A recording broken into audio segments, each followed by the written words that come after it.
Hello and welcome to Indus News live from Islamabad. I am Muneeb Hamid with the news of this hour. Let's begin with the headlines first.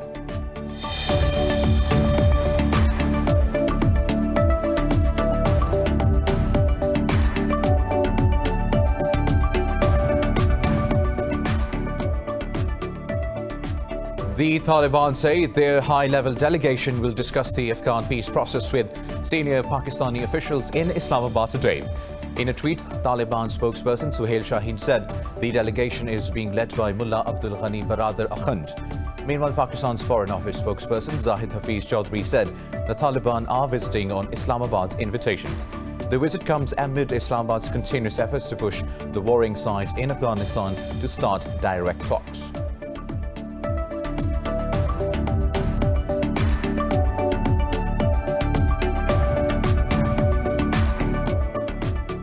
India has become the epicenter of COVID-19 as it has been reporting the highest number of daily new cases in the world for the last 18 days. The Indian Health Ministry has reported 836 deaths and over 61,000 infections in a day, bringing the total cases to 3.1 million. In Pakistan, 9 people lost their lives to the virus and nearly 500 tested positive overnight, taking the country's caseload to 293,000. Globally, the pandemic has infected over 23.3 million people and claimed more than 807,000 lives.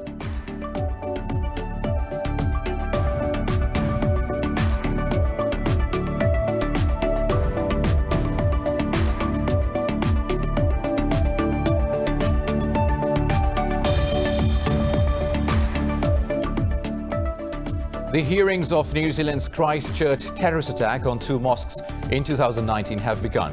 The attacks killed 51 Muslim worshippers. Brenton Tarrant has pleaded guilty to 51 murder charges, 40 charges of attempted murder and terrorism. New Zealand's High Court will announce his prison term later this week.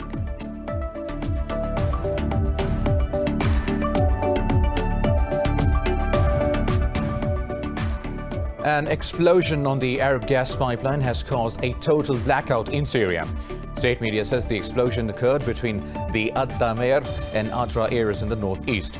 The country's oil minister said the explosion could be a terrorist act.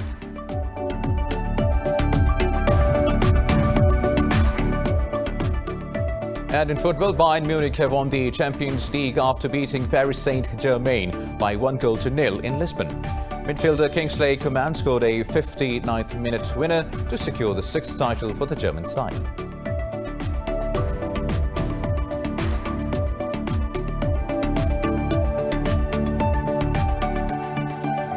News in detail after a short break. Stay tuned.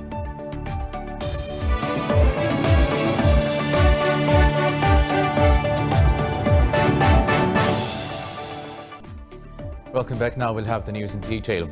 The Taliban say their high-level delegation will discuss the Afghan peace process with senior Pakistani officials in Islamabad. In a tweet, Taliban spokesperson Suhail Shaheen said the delegation is being led by Mullah Abdul Ghani Baradar Akhund. He said the issue of Afghan refugees in Pakistan, trade and other related issues will also come under discussion.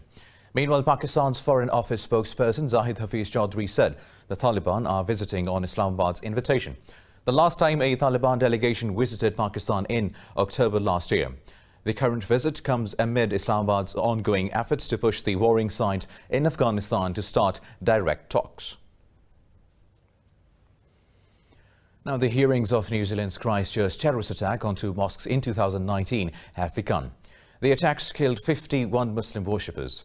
Brenton Tarrant has pleaded guilty to 51 murder charges, 40 charges of attempted murder and terrorism. At the start of the hearing, the court was informed that Tarrant wanted to target a 3rd mosque in the area as well. Tarrant is representing himself in court as the survivors and relatives of the victims attend the hearings. New Zealand's High Court will announce his prison term later this week. Now, an explosion on the Arab gas pipeline has caused a total blackout in Syria. State media says the explosion occurred between the Ad-Dumair and Adra areas in the northeast. The country's oil minister, Ali Ghanim, said the explosion could be a terrorist act. Ghanim said the pipeline feeds power stations in the southern parts of the country and technical teams are already on the ground. In 2013, much of Syria was hit by a power cut after rebel shelling hit a gas pipeline during the country's civil war. The Arab gas pipeline system extends from Egypt into Jordan and Syria. Israeli warplanes have attacked the Gaza Strip in another night of intense violence. The Israeli Defense Ministry says it struck Hamas military posts and underground structure in retaliation to incendiary balloon attacks. No casualties have been reported from the raid so far. Eyewitnesses say at least 2 airstrikes hit a point belonging to the Izz ad-Din al-Qassam brigades in southeastern Gaza. Tensions have been rising for over a week, with Israel accusing Hamas of firing rockets and launching bundles of incendiary balloons across the border. Israel has also closed the Karim Abu Salim goods crossing with the Gaza Strip. Now, Russia and Turkey have signed a contract to deliver a second regiment of the S-400 air defense system. Rosoboronexport Export Director General Alexander Mikheyev made this announcement while speaking to media. Rosoboronexport in Russia's sole state export and import intermediary agency for the entire range of defense-related products. The first delivery of the S-400 system to Turkey was completed in 2019. Turkey is the first NATO member to purchase such an air defense missile system from Russia. The S-400 missile system is considered the most advanced of its kind in Russia. Meanwhile, in Libya, commander of the Eastern Forces, Khalifa Haftar, has dismissed a ceasefire announcement by the United Nations-recognized government. As a media briefing, Libyan National Army spokesman Ahmed Mismari called the truce declaration a marketing stunt. The spokesman said GNA forces from the war-torn countries west were mobilizing around front lines. He said if the GNA forces wanted peace, they would have drawn back and not advanced towards side. Mismari said LNA is ready to respond to any attempted attack on its positions around the coastal city of Sirte and Jafra. LNA's response comes after the government of National Accord announced a countrywide ceasefire on Friday. Iran's nuclear body says last month's fire at a major nuclear power facility in southeastern city of Natanz was caused by sabotage. But Iran's Atomic Energy Organization did not say who they believe is behind the incident. Spokesman for the nuclear body, Behrouz Kamalvandi, says authorities will reveal the reason behind the July blast in the coming days. Some Iranian officials have previously said the fire might have been the result of cyber sabotage. Iran had earlier ruled out any miscreant activity leading to the series of fires at various power plants. Moving on, Iraq's Basra is facing the prospect of renewed unrest after a deadline set by protesters for the departure of the local governor expired. Protesters are demanding the dismissal of the Basra governor Assad al-Aidani after 2 activists were killed last week. Earlier on his visit to the region, Iraqi Prime Minister Mustafa al-Khadimi promised to bring those accountable for the killings of justice. On Friday, demonstrators set fire to the parliament's local offices in Basra as security forces fired live rounds in the air to disperse them. Activist Reham Yaqub was killed on Wednesday and 3 others were wounded when unidentified gunmen ambushed their car. In response, al-Khadimi had Basra's chief of police sacked. Now, India has become the epicenter of COVID-19 as it has been reporting the highest number of daily new cases in the world for the last 18 days. The Indian Health Ministry has reported 836 deaths and over 61,000 infections in a day, bringing total cases to over 3.1 million. While globally, the pandemic has infected over 23.3 million people and claimed more than 807,000 lives. More details in this report. COVID-19 is ripping through India, killing nearly 1,000 people every day as the world desperately awaits a working vaccine. The disease appears to be somewhat slowing down in Latin America, with daily deaths declining in Brazil and Mexico. As the pandemic continues to ravage the US, the state of Iowa has reported its first child death due to the complications from coronavirus. President Donald Trump says FDA's approval for the convalescent plasma treatment will help slow down the death rate. And it has proven to reduce mortality by 35%. It's a tremendous number. The FDA, MIT, Harvard, and Mount Sinai Hospital have also found convalescent plasma to be a very effective method of fighting this horrible disease. Based on the science and the data, the FDA has made the independent determination that the treatment is safe and very effective.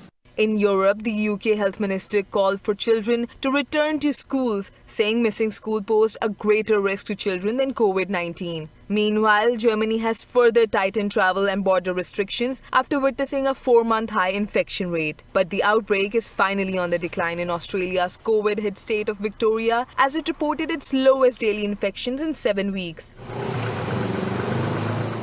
So many people are following those rules, and I'm grateful to each of them, to each of you, and I'm proud of each of you, because that's what's driving these numbers down. That's why we've got a 1 in front of these numbers, and we're on the verge of getting into double digits. It wasn't that long ago that we had more than 700 cases on a given day.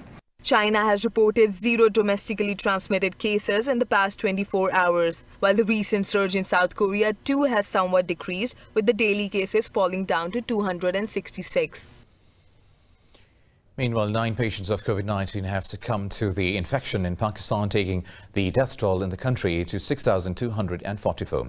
This comes as the recovery rate in the country remains promising at 93%.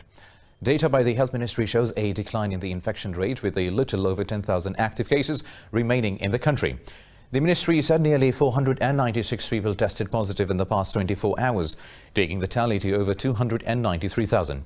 Sindh remains the worst-hit province, witnessing nearly 128,000 infections, while Punjab has reported over 96,000 cases. The Health Ministry said Punjab has reported 0 deaths in the past 24 hours. India's opposition leader Sonia Gandhi has decided to stand down as Congress party chief. The party statement said the ailing leader took the decision after several leaders asked her for an overhaul of the leadership. Gandhi says her tenure as the interim president, lasting for 1 year, is over, and the party should choose a new chief. The developments bring out conflicts within the party, which lost powers in 2014 and has remained in the wilderness ever since. While a faction of Congress leaders support Rahul Gandhi's return as chief, another section seeks a new president from outside Gandhi's family. Now, Nepal has denied the Indian media's claim that China is occupying Nepalese land.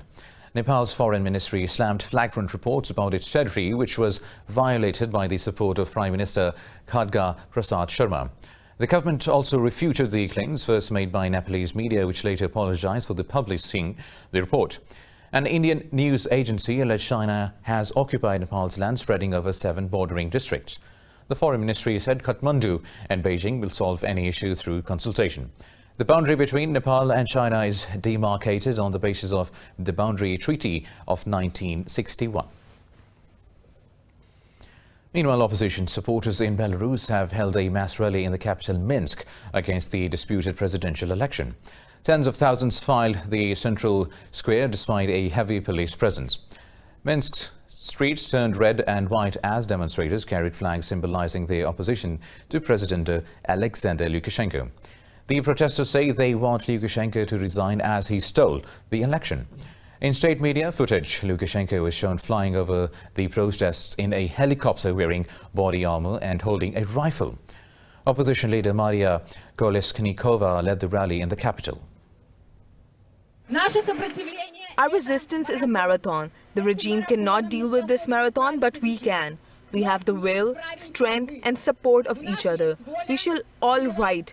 Go out, speak out, stand up, complain, be uncooperative, boycott, not agree and keep it up.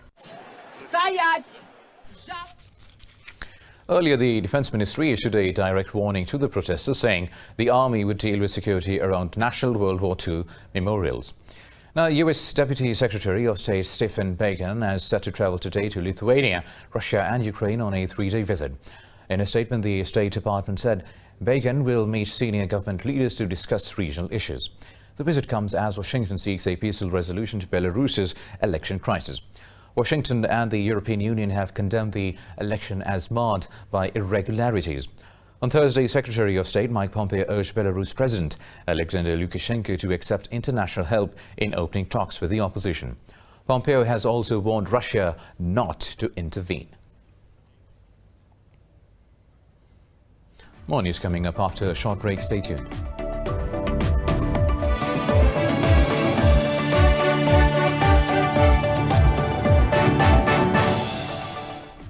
Welcome back. Now moving on with the news stories. The United Nations Migrant Agency says the Libyan Red Crescent has retrieved the bodies of 22 migrants off the coastal town of Zwara.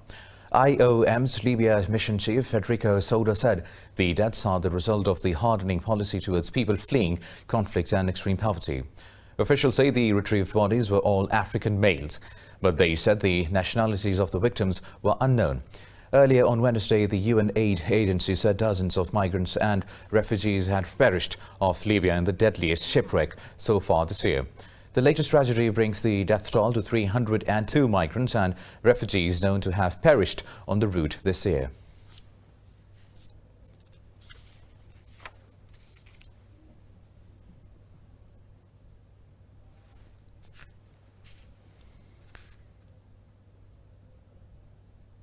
Now, British Foreign Secretary Dominic Raab has called for a full investigation into the suspected poisoning of Russian activist Alexei Navalny. In a tweet, the top UK diplomat said he welcomed Navalny's medical treatment in Germany. Raab wished Navalny a speedy recovery and said the incident must be investigated. The 44-year-old activist is comatose after drinking a cup of allegedly poisoned tea. His supporters blame the Kremlin as Navalny is a critic of Russian President Vladimir Putin. Torrential rain triggered flash flooding in Turkey's northern Black Sea region has killed 6 people, while 10 others are still missing. In a statement, Interior Minister Süleyman Soylu said search and rescue operations are underway to find those missing. Soylu said power has been restored to some areas, but the damage to infrastructure is extensive. Turkey's Disaster and Emergency Management Presidency said 157 people have so far been rescued from the flood-stricken areas. President Recep Tayyip Erdogan offered condolences to families of the victims. Pakistan embassy in Ankara has also offered condolences to the Turkish government over the loss of lives. A tropical storm is heading towards the U.S. after killing 10 people in the Dominican Republic and Haiti. Marco, a storm traveling over the Gulf of Mexico, has become a hurricane, while another tropical storm, Laura, is on course to cross over the same route. The storms have forced thousands of coastal residents in U.S., Louisiana state and Cuba to flee, while flooding roads in Haiti. U.S. President Donald Trump has issued a disaster declaration for Louisiana as it braces for Hurricane Marco. He said both the scope and pace of the hurricane is unprecedented and can bring significant damage across the Gulf Coast.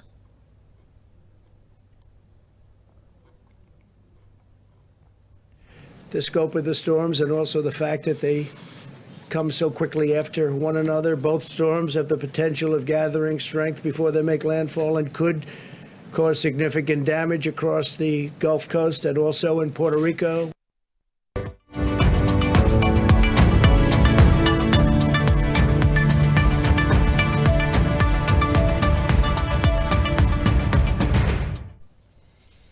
Now, Asian stock markets are trading higher as investors tread cautiously monitor new developments in the coronavirus pandemic.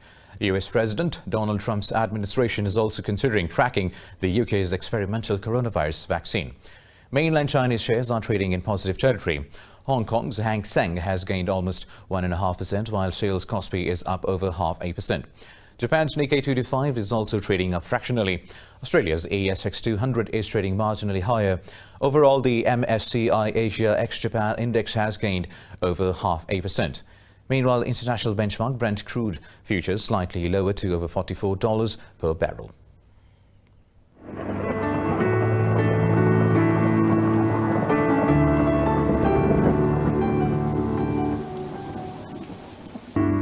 And now let's have a look at the weather updates across the globe.